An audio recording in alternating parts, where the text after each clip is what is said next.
E aí, a gente vem aqui para a carta aos Coríntios. E a carta aos Coríntios, ela diz respeito à conduta cristã. Por que Paulo mandou essa carta para a igreja em Corinto? Na carta aos Romanos, Paulo tem como tema a justiça de Deus, mas em 1 Coríntios, o tema é a justiça dos homens. A justiça que vem de Deus precisa revelar de forma prática, se revelar de forma prática na vida dos seguidores de Jesus. Então, Paulo, ele está falando assim, olha, como é que vocês estão vivendo? Será que vocês apresentam fruto da vida de Deus em vocês? Porque Corinto, gente, Corinto era uma cidade perversa, assim, pervertida, né? Corinto era a cidade principal, uma das cidades do Império Romano na Acaia, e ela era a cidade principal da Grécia, e ela tinha 500 mil de habitantes, e ela tinha um vasto comércio por terra, por mar. Era uma cidade, assim, então, muito movimentada, né? E era uma cidade extremamente imoral e idólatra. Embora a cidade de Corinto fosse uma cidade onde era um ambiente para se propagar o evangelho, também era dificultoso viver o evangelho ali, porque, olha, gente, só de prostituta cultual, sacerdotisas que trabalhavam no templo de Afrodite, eram mais de 1000 sacerdotisas que eram prostitutas cultuais. Então, você pensa, um culto à deusa Afrodite que era feito através de atos de prostituição. 12 templos de deuses pagãos. Então, era uma cidade extremamente contaminada pelo pecado. E a carta aos Coríntios é para Paulo ensinar esses cristãos que estavam vivendo ali, os recém-convertidos em Corinto, para eles viverem de maneira condizente com o que eles aprenderam de Jesus Cristo e não se contaminarem com o paganismo daquela época. Será que parece com a gente? Não. Será que tem a ver com a gente? Como é que é aqui em Itaúna? É uma cidade assim, só tem crente, todo mundo aqui crê em Jesus. Não tem nenhum bar, nenhum boteco, nenhum cachaceiro, nenhum assassinato, nenhum ladrão. Todo mundo aqui é maravilhoso. Não tem ninguém na sarjeta do pecado, não tem suicídio, não tem crime. Não tem nada. Então, todo mundo bonitinho. Não tem idolatria, não tem imoralidade. Quase o céu, Itaúna. A gente está inserido em um mundo perverso. Concordam? Nós lidamos com situações adversas e contrárias à nossa fé todo dia, é ou não é? Igualzinho à igreja em Corinto. Só que, lá na igreja de Corinto, estava acontecendo uns parangolé lá. Por isso que Paulo teve que escrever a carta. E Paulo começou a confrontar algumas coisas que estavam acontecendo na igreja. Então, agora não era mais os pagãos. O babado estava rolando dentro da igreja. O que estava rolando dentro da igreja? Facções e divisões. Facção, né? Aqueles grupinhos dentro da igreja, as panelinhas. Um falando mal do outro. Lá na igreja de Corinto, aqui não. Orgulho intelectual e espiritual. Não, eu jejuo. Você não jejua, pecadora. Eu venho no culto das 3 horas da manhã. Orgulho espiritual e orgulho intelectual. Eu leio a Bíblia toda 3 vezes por ano.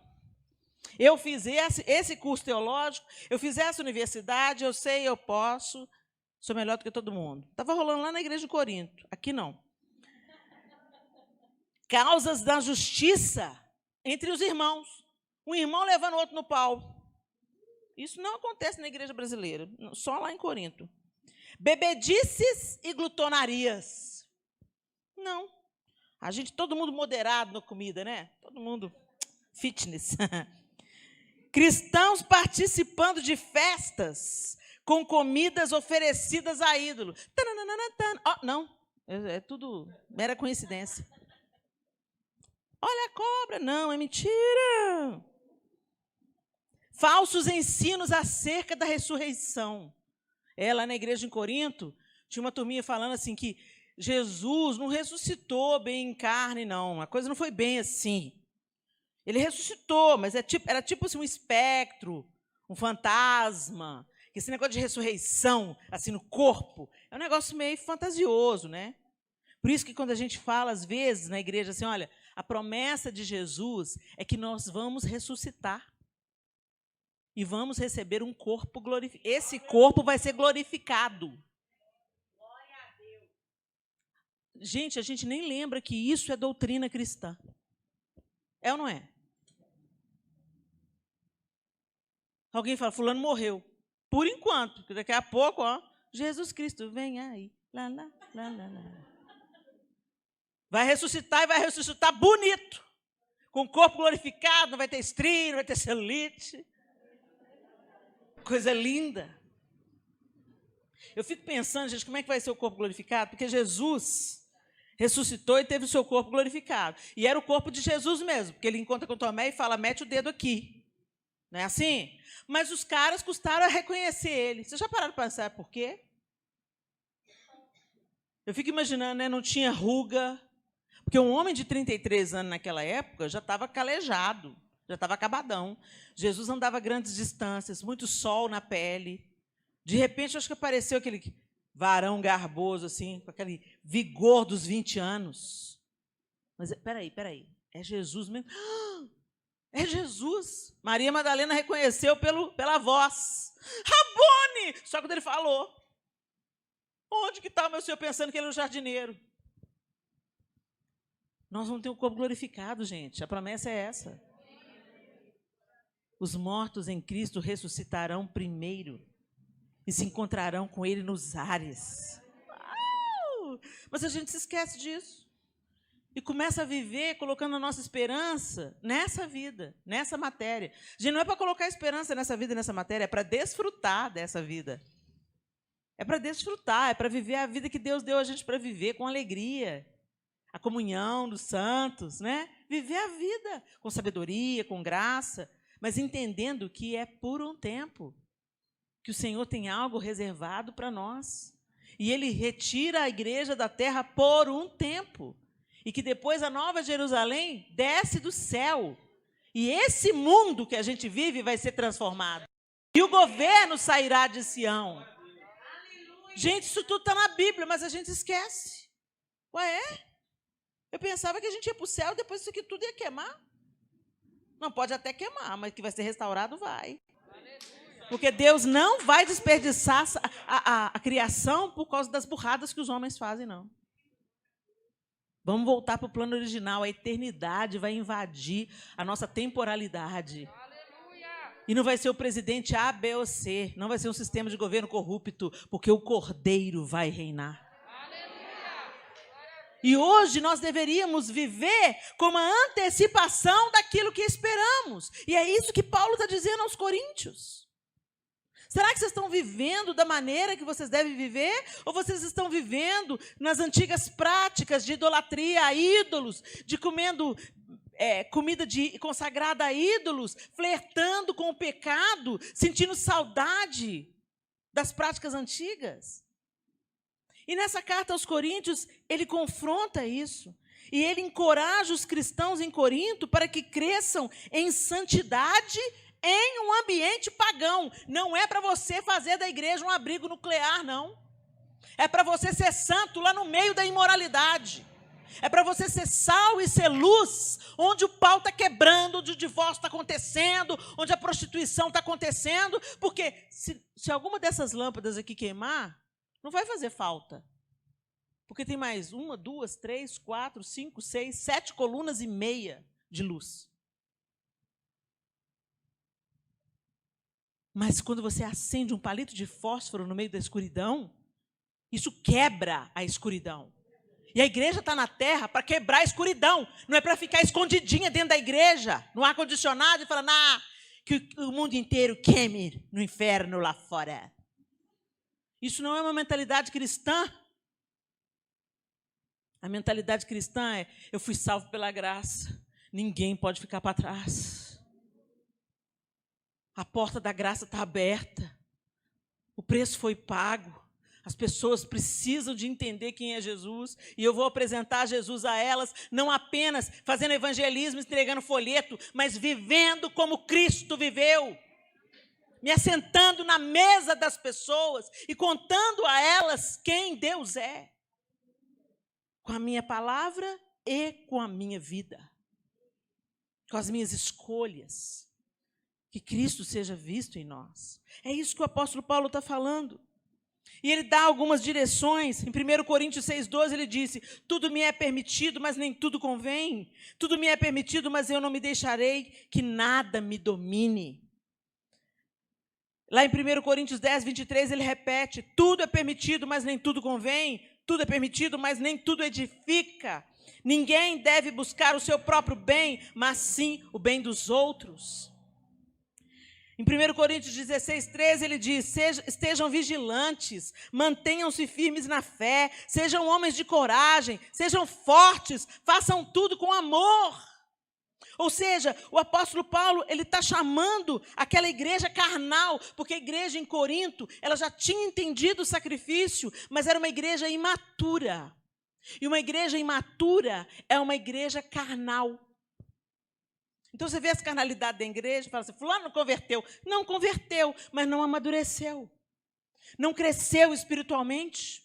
Não está tendo comunhão com Deus a ponto de Cristo ser forjado nela. Porque à medida que andamos com Jesus, em intimidade com Ele, e não apenas na superfície da religião, se você está tendo comunhão com Deus 7 dias por semana e não só domingo, é impossível você não ser transformado pelo caráter dele. Ele vai fazendo a obra em você.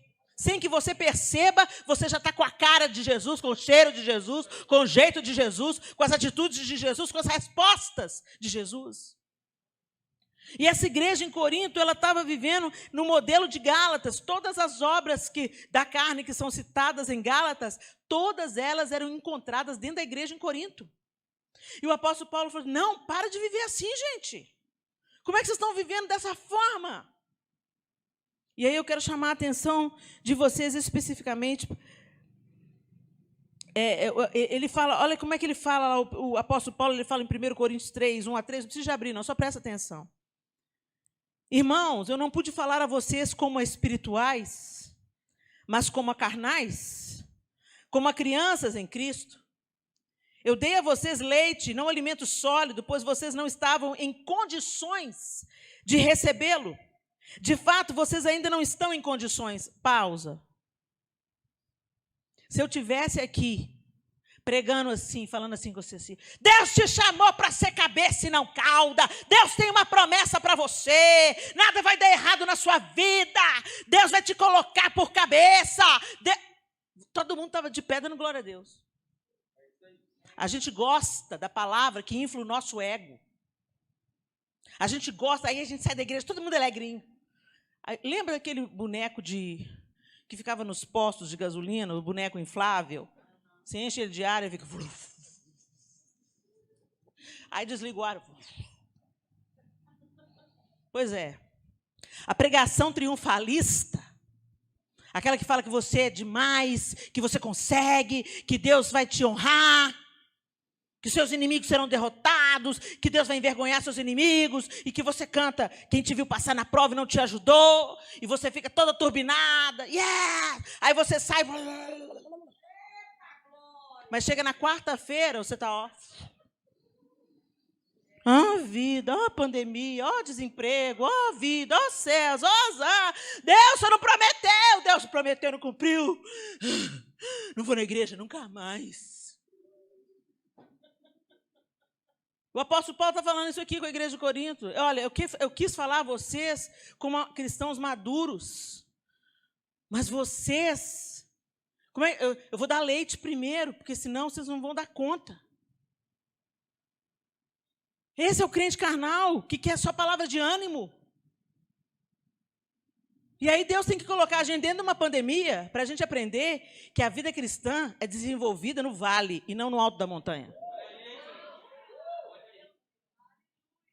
Quando um exército é treinado, vai num lugar de treinamento do exército. Eles não ficam lá, meninas queridas, vocês são lindas, que uniforme maravilhoso. Cala a boca, paga 10, paga 20, paga 50. Sobe isso aí, você não é homem não. Quem aqui já serviu? Alguém já serviu? Vocês dois aí já serviram? Está servindo? É moleza? Quer moleza, senta no pudim. Mas se quer fazer parte do exército, gente, nós somos esticados na luta. Porque na luta, você começa a enxergar a dor do outro com outro coração. Na tribulação, você nunca vai olhar. Se você passa por uma dor, você nunca vai olhar a pessoa que passa pela mesma dor que você passou com os mesmos olhos. A dor nos fortalece. A dor nos forja. Jesus foi moído. Mas você quer viver deitado eternamente em berço esplêndido. Jesus falou, quem quiser vir após mim, negue-se a si mesmo, tome a sua cruz. Esse evangelho que pregam para a gente, ai, Deus te ama, você é lindo, fofinho, formoso, Deus vai fazer tudo por você, sou uma florzinha de Jesus. É delicioso de ouvir, mas aleja você. O apóstolo Paulo foi morto, decapitado. Mas antes, ele penou um bocadinho. Foi açoitado, preso, sofreu 3 naufrágios para anunciar o evangelho, açoitado de novo, preso de novo. E aí, na prisão, cantava.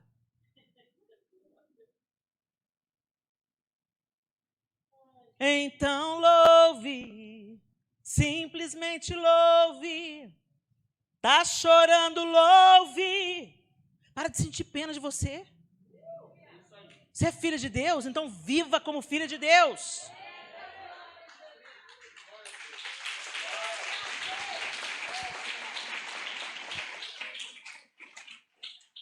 Ele está falando aqui, olha, eu quis dar a vocês, irmãos, eu não pude falar a vocês como a espirituais, mas como a carnais, como a crianças em Cristo.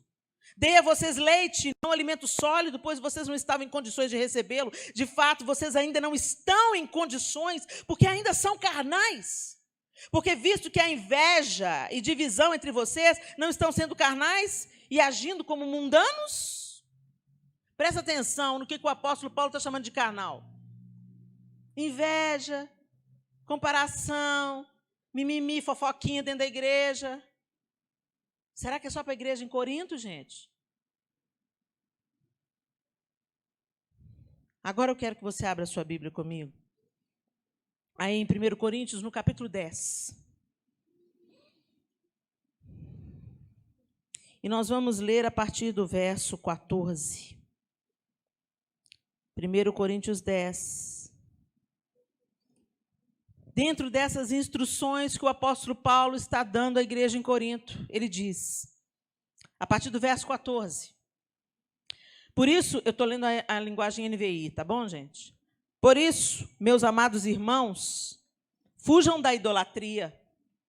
Estou falando a pessoas sensatas. Julguem vocês mesmos o que estou dizendo. Não é verdade que o cálice da bênção que abençoamos é a participação no sangue de Cristo e que o pão que partimos é a participação no corpo de Cristo?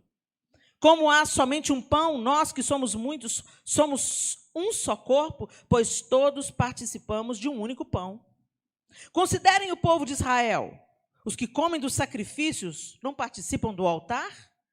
Portanto, o que estou querendo dizer? Será que o sacrifício oferecido a um ídolo é alguma coisa, ou o ídolo é alguma coisa? Não. Eu quero dizer que o que os pagãos sacrificam é oferecido aos demônios, e não a Deus.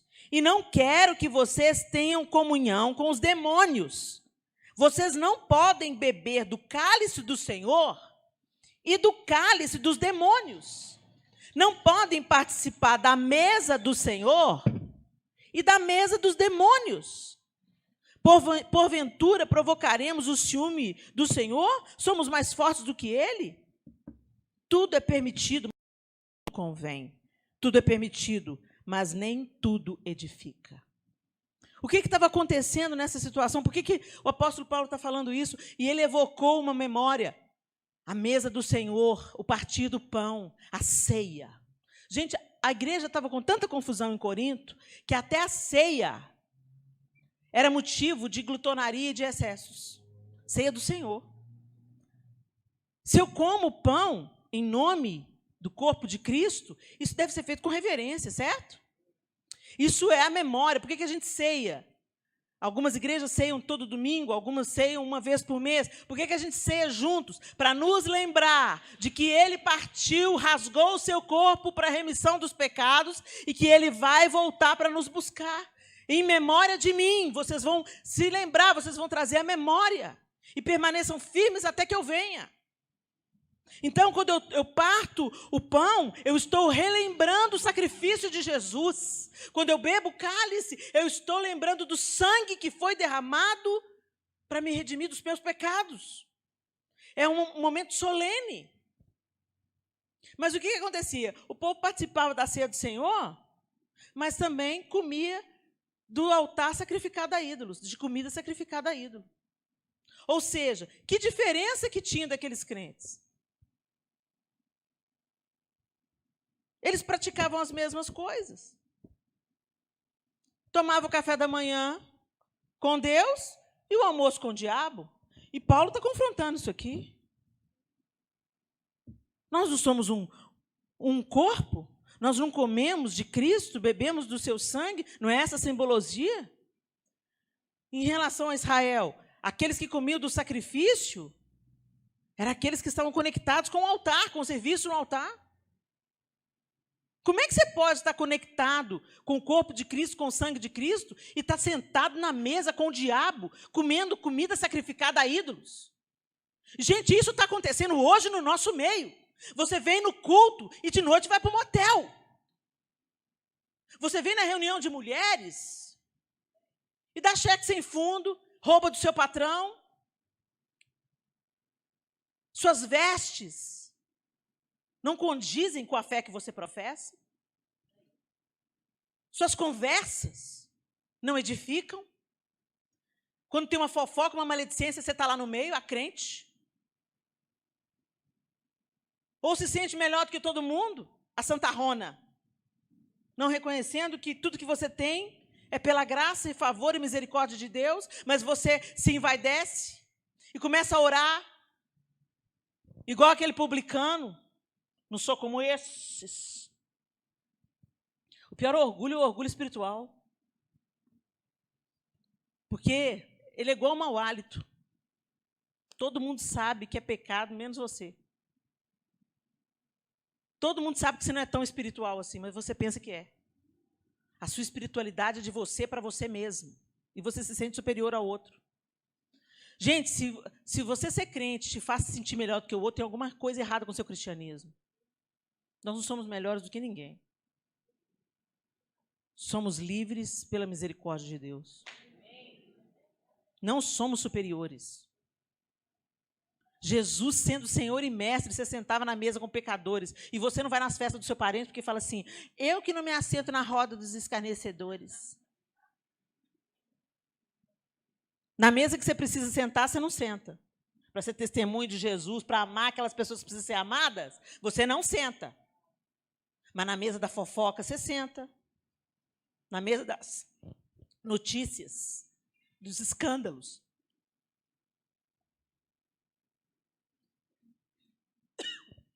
Você senta. Na hora de questionar o pastor, fundar um motim, espalhar uma má notícia, destilar a sua raiva, alimentar o seu ódio, você senta. Jesus se assentava com os pecadores, mas não se tornava um deles. Muito pelo contrário, todos eles largavam o pecado. Jesus foi comer na casa de Zaqueu. Gente, Zaqueu era corrupto. Era a mesma coisa de você ir comer com o Lula. Desculpa os petistas, não é uma ofensa pessoal. Zaqueu roubava a galera. cobrador de imposto, naquele contexto, era considerado traidor, porque cobrava imposto para Roma, mas era judeu. Os judeus odiavam os cobradores de impostos, porque os impostos eram abusivos. Era como se Zaqueu esfaqueasse o povo dele, pegasse o lucro, desse um pouco para Roma e embolsasse o resto. Era escória. E Jesus fala com Zaqueu, vou comer lá na sua casa. Vou comer com você, vou me sentar na mesa com você. Hoje, gente, eu dava tudo para saber que papo que rolou entre o corrupto e Jesus, que aquele homem foi transformado pelo poder de Deus. E saiu devolvendo, com juros e correção monetária, tudo que roubou, tudo que tirou. Coisa linda. É isso que Jesus faz. Todos nós somos pecadores. O cara mais corrupto. E a gente? Eu não, Helena, nunca roubei ninguém. Não vamos entrar nos pormenores. Vou te poupar dessa vergonha. Ah, se os nossos pensamentos ou o nosso WhatsApp fosse aberto nesse telão. Sangue de Jesus tem poder. Aquela vontade, aquela resposta que veio aqui, ó, na ponta da sua língua você engoliu, mas o céu registrou. Vocês entenderam como é que nós precisamos de Deus, gente? Nós precisamos é dele. Por isso que ele falou lá em João 15, sem mim, nada podeis fazer. Por que vocês acham que a gente é comparado à ovelha? Ovelha é o bicho mais tonto que eu já vi na vida. Ovelha é tapada, burra. Ovelha, você tira ela do caminho ruim, pá, põe ela no aprisco, ela foge de novo. E você tira ela de novo, tira os carrapichos dela, ela volta para lá. O animal tolo. Mas Jesus, o pastor ama. Vai lá, tira o carrapicho do ombro. Deixa os 99. A gente canta cheio de vaidade, né? Ah, que deixa as 99 só para me encontrar. Você já é 99. Você já foi encontrada. Mas a ovelha é um animal tolo, débil, precisa do pastor.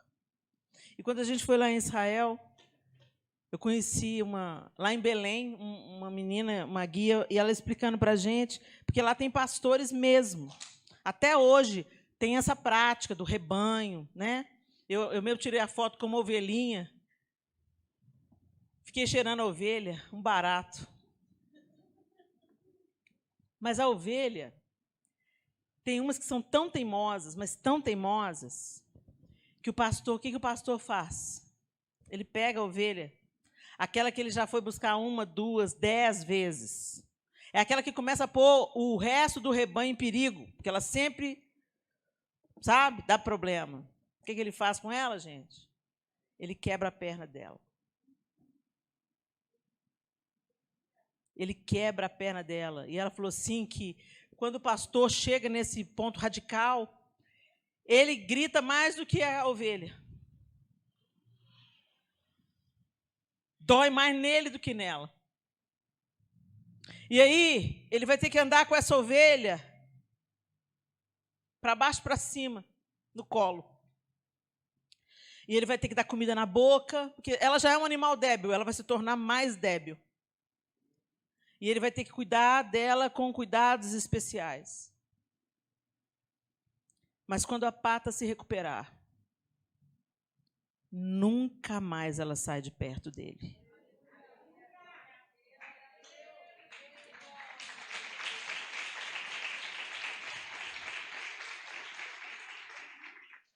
Às vezes nós passamos por sofrimentos e pensamos que Deus se esqueceu de nós. Às vezes é Ele quebrando a pata. Para você não se perder de uma vez por todas.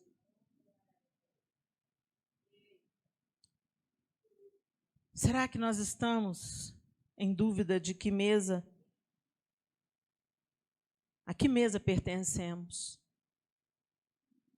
Ah, não tem nada a ver. Tem tudo a ver. Tem tudo a ver. Você pode se assentar em todas as mesas. Aliás, você deve. Jesus se assentava em todas as mesas. Na mesa de príncipes e na mesa de cobradores de impostos corruptos.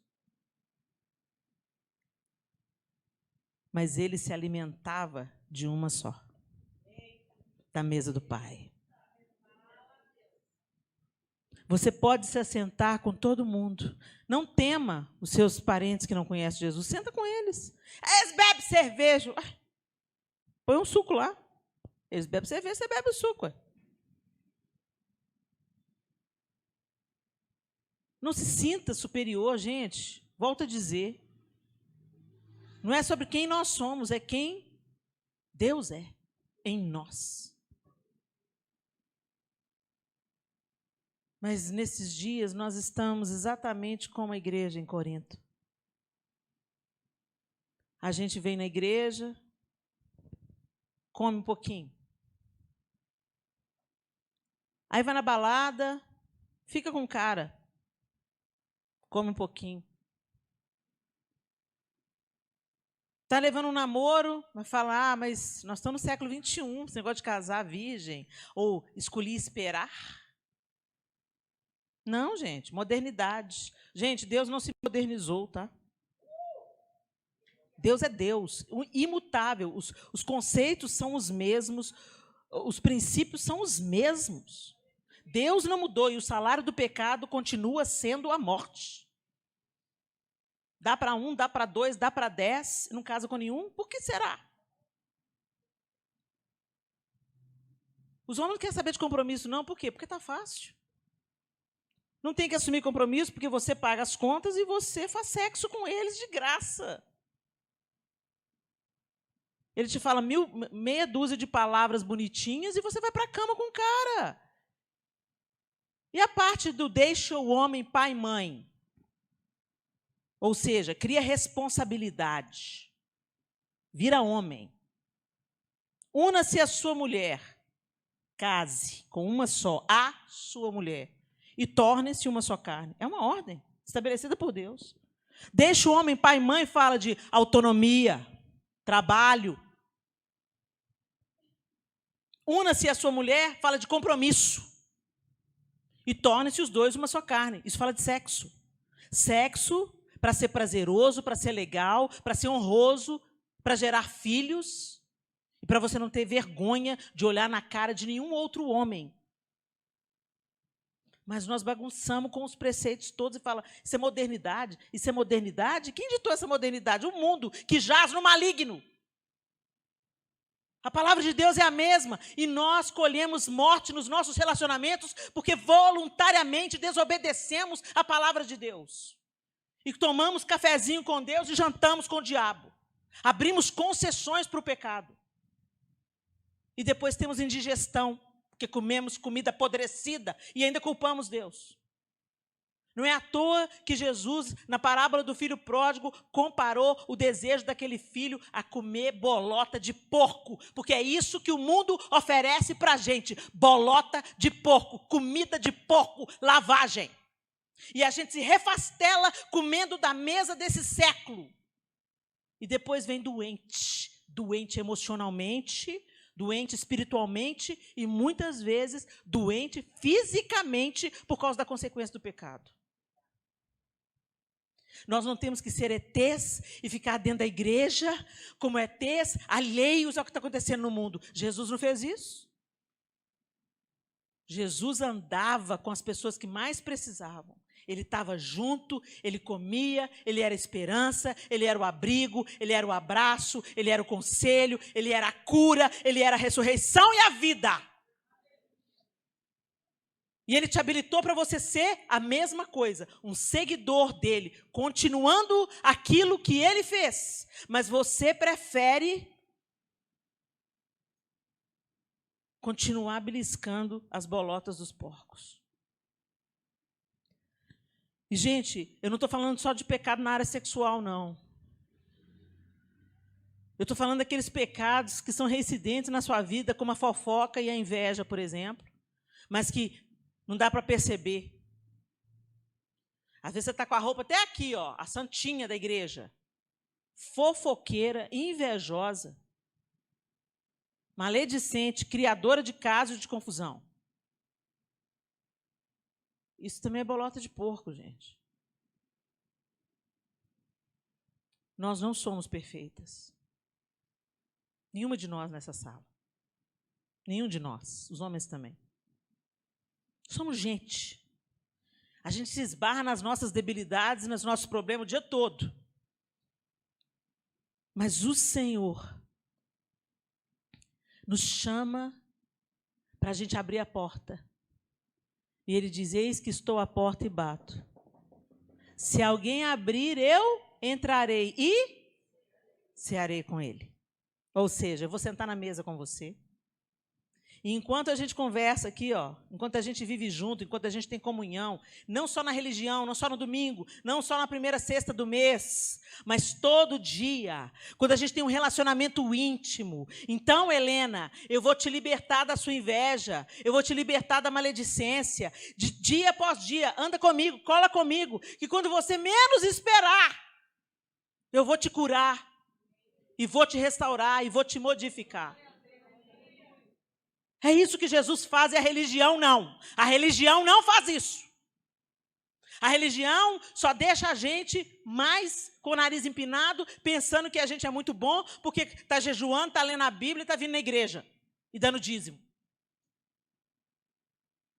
Aquele que está vivendo um relacionamento com Cristo entende que precisa dele todo dia, precisa comer dele todo dia, porque senão a gente vai morrer de fome.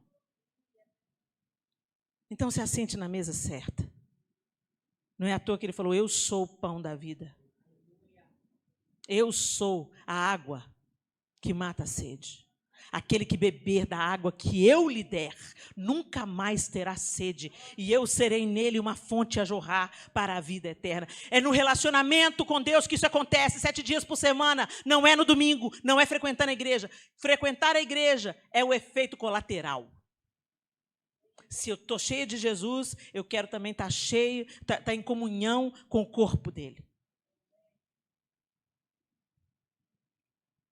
Mas a gente inverteu a ordem. E a gente vem na igreja, mas continuamos as mesmas pessoas há anos e anos e anos e anos. E eu sei do que eu estou falando, porque muitos anos eu fiquei dentro da igreja, sendo só uma religiosa. E me achava melhor do que todo mundo.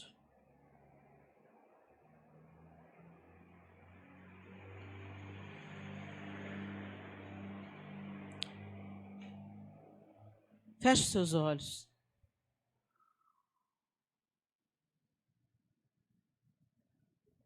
É um momento seu. E eu quero te pedir o favor de você ser honesta com você diante de Deus.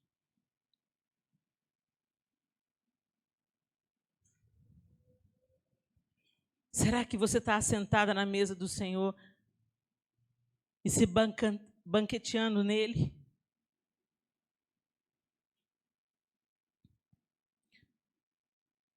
Será que você está comendo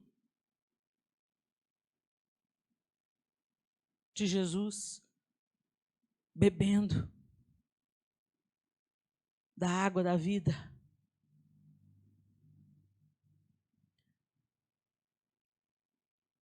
Ou será que você fica comendo comida estragada em tantas outras mesas que passam diante de você?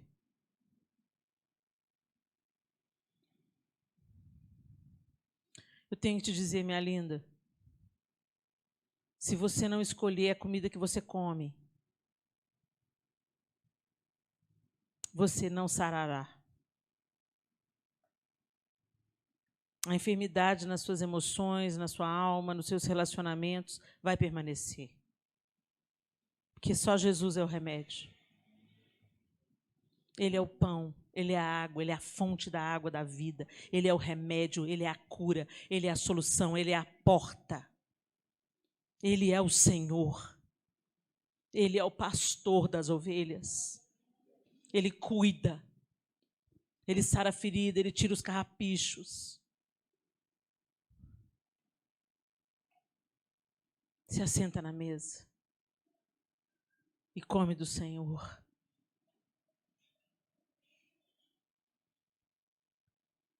Pare de comer de outras mesas.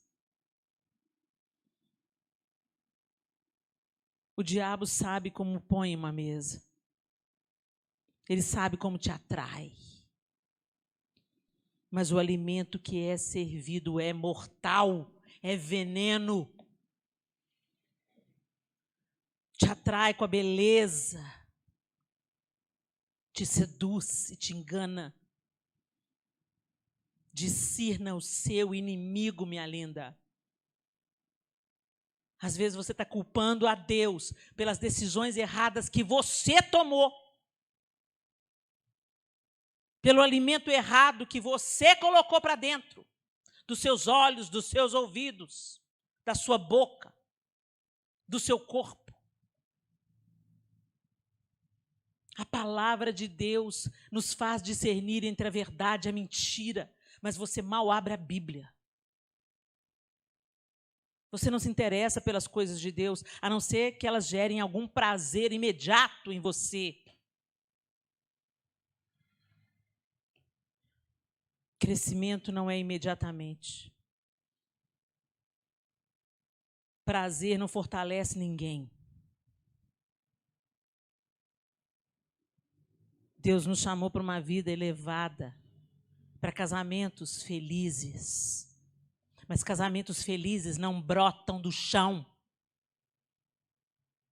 São fruto de investimento, de cuidado, de oração, de renúncia, de humilhação, de permanecer, de conversar, de regar, de cultivar. Mas você vê os romances de Hollywood e pensa que a vida real é isso. Adultério. Às vezes tem um homem bom em casa. Ele não é perfeito, mas é um bom homem.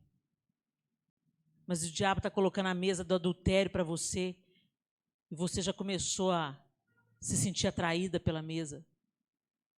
Acorda, minha querida. Porque o salário do pecado é a morte.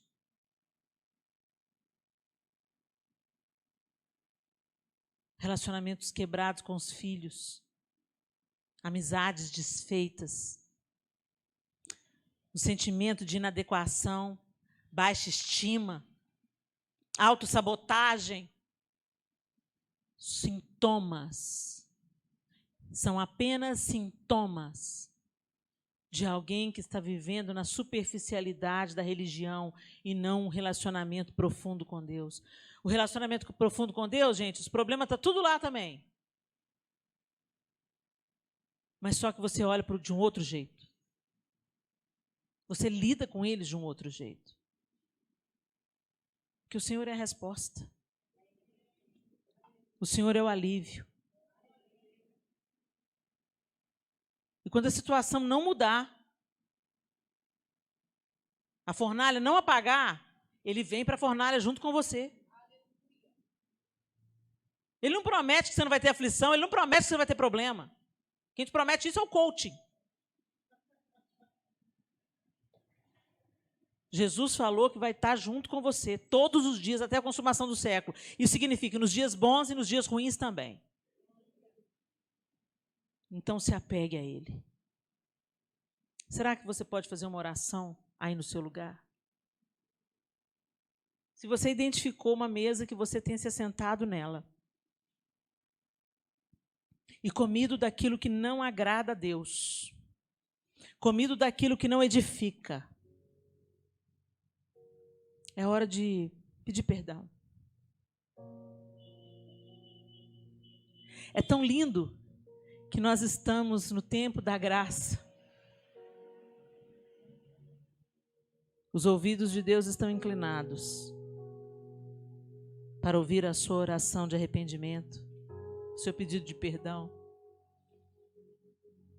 E Ele não só nega, Ele não resiste a um coração quebrantado. A Bíblia diz assim, que o coração quebrantado o Senhor não despreza. Então, em nome de Jesus, talvez foi só um petisco, umas conversas que você não devia ter, uns ressentimentos que você não devia nutrir, aquela inveja do crescimento da sua irmã, que ninguém sabe, mas que estão aleijando, atrofiando você. Porque o pecado impede a gente de crescer. O pecado impede a gente de ser feliz, de desfrutar a vida.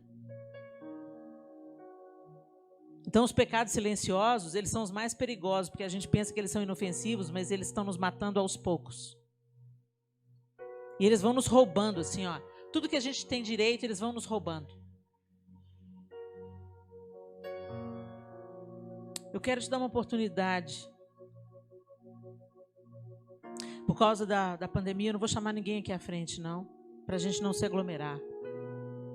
Mas eu quero te dar uma oportunidade. Se você precisa consertar alguma coisa com o Senhor e se arrepender diante do Senhor, nós todas vamos permanecer de olhos fechados. Isso não é um espetáculo para a irmã ver. Isso é entre cada uma de nós aqui e Deus.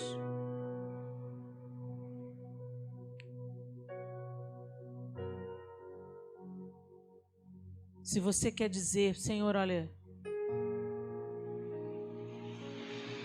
eu andei comendo outro alimento, sentando em outras mesas e provando alimento que não é o alimento que o Senhor tem para mim. Não é o pão da vida. Não é a água da fonte, que é o Senhor. E eu já começo a sentir os efeitos colaterais. Me tornei crítica, fria, indiferente. Os efeitos colaterais já começaram. E eu preciso que o Senhor me desintoxique dessa comida estragada. Que o Senhor aqueça de novo o meu coração e que o Senhor me cure, porque eu quero comer do teu banquete. Eu quero me alimentar e ser fortalecido pela tua vida em mim. Se você deseja fazer essa oração hoje, eu quero que você faça isso diante do céu e do inferno. Eu quero que os anjos do Senhor te assistam e eu quero também que os demônios te assistam. Ficando em pé no seu lugar, você está dizendo: eu não quero mais comer de outras mesas senão a mesa do Senhor.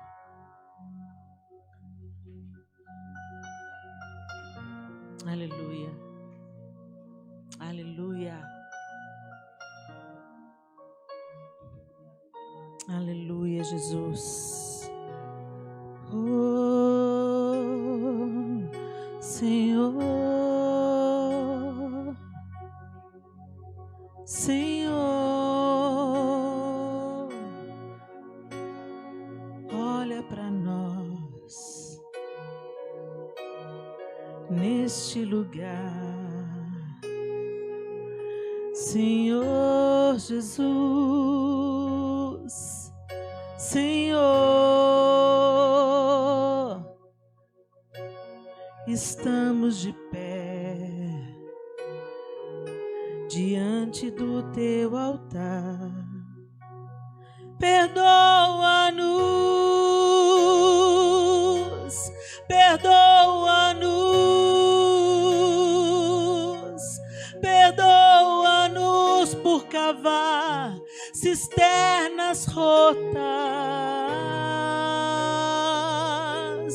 e desprezar a água da fonte da vida. Perdoa, Senhor, perdoa-nos. pode colocar a mão no seu coração, você que está de pé, e repetir essa oração comigo? Senhor Deus, eu estou de pé diante do Senhor, como um ato público do meu arrependimento. Me perdoa por comer de outras mesas aquilo que não é pão, aquilo que não me alimenta. Perdoa-me por abrir concessões para o pecado e por ceder a oportunidade à minha carne. Eu quero comer da tua mesa. Leva-me à sala do banquete. Lava as minhas vestes.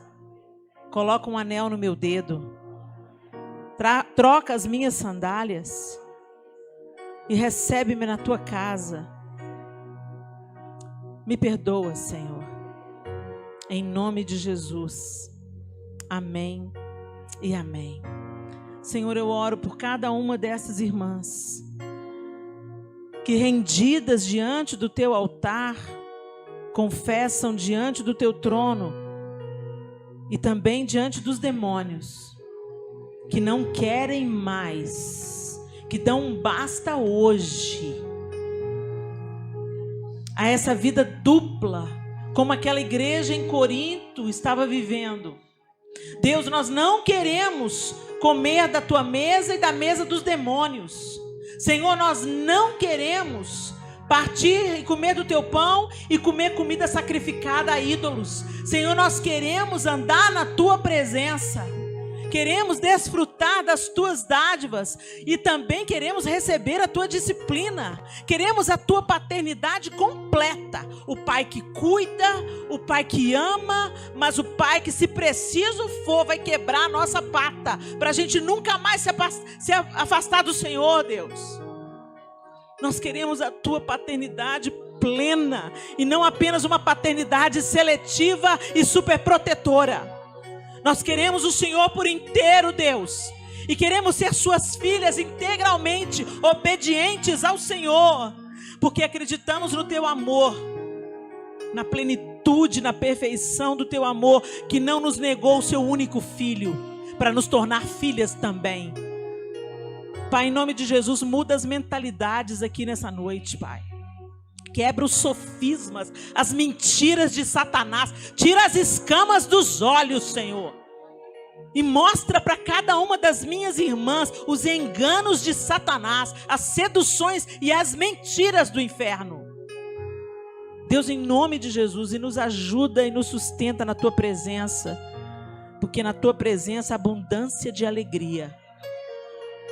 Tudo que vem do Senhor, mesmo que seja difícil, é bom, é perfeito, é agradável, e nós nos submetemos à tua vontade, que é melhor do que a nossa. Nós nos assentamos na tua mesa, para nunca mais nos levantarmos dela. Em nome de Jesus. Amém e amém. Aleluia. Você pode dar glória a Deus? Te adoramos, Senhor. Aleluia.